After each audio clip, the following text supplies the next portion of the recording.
Hello, my name's Kate Darbishire and I'm the author of Speechless, and I thought today I would read you chapter 1 of the book just to give you a little insight as to what it is, and I hope you enjoy it.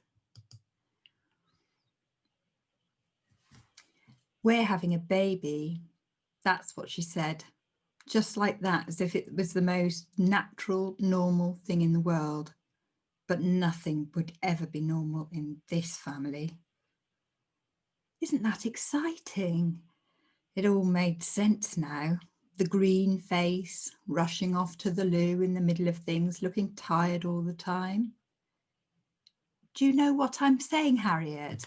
We're going to have a new baby. Mum crossed her arms in front of her, using her right hand to mimic the shape of a baby's head, the Mackerton sign for baby. I sighed.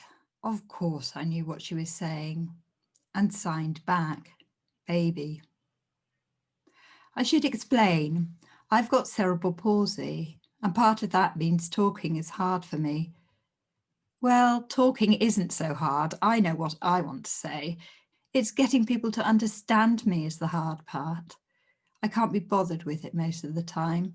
Signing is just easier if you're saying something simple and the person you're talking to knows how to do it.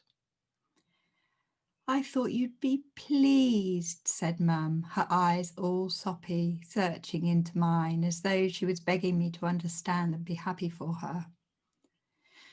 Unable to hold her gaze, I glared down at my feet, which had that usual early morning purple hue.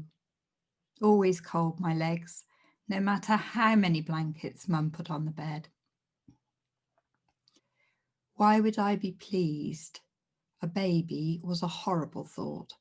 Who would look after me when there was an ultra-cute vomit monster, an imposter vying for attention? And give it a year and it would be chatting away and crawling around the house as though it owned the place, making me look even more of a thicko than I do already. Come on, don't look so worried, said Mum, stroking my face as though she could make me smile. Really, just because I'm in a wheelchair doesn't mean I need to be treated like some senile old granny. Dad's just got a few more contracts to tie up at work, and then we'll have him around most of the time. With both of us here, we can easily manage you and a new baby. It sounded as though she was trying to convince herself more than me. She went back to doing up the buttons of my blouse.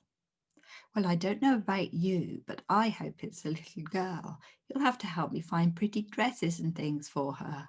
It'll be fun. I shrugged and nodded half-heartedly. It was a bit late to ask my opinion now, wasn't it? Sounded like the deed was already done, fait accompli. There, you look quite respectable, said Mum, shaking my tie into place. We'll just do your hair. Oh, bother, I left your brush in the kitchen. Back in a mo.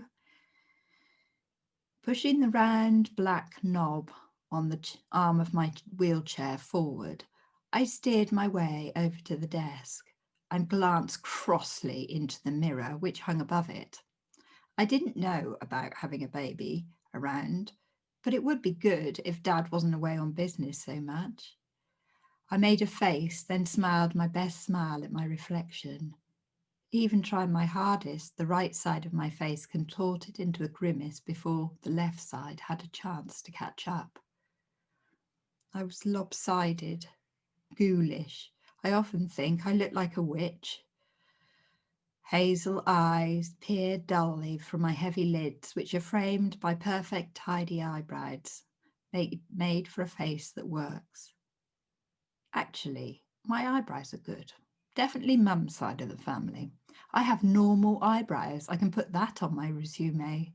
Witch-like kid with normal eyebrows.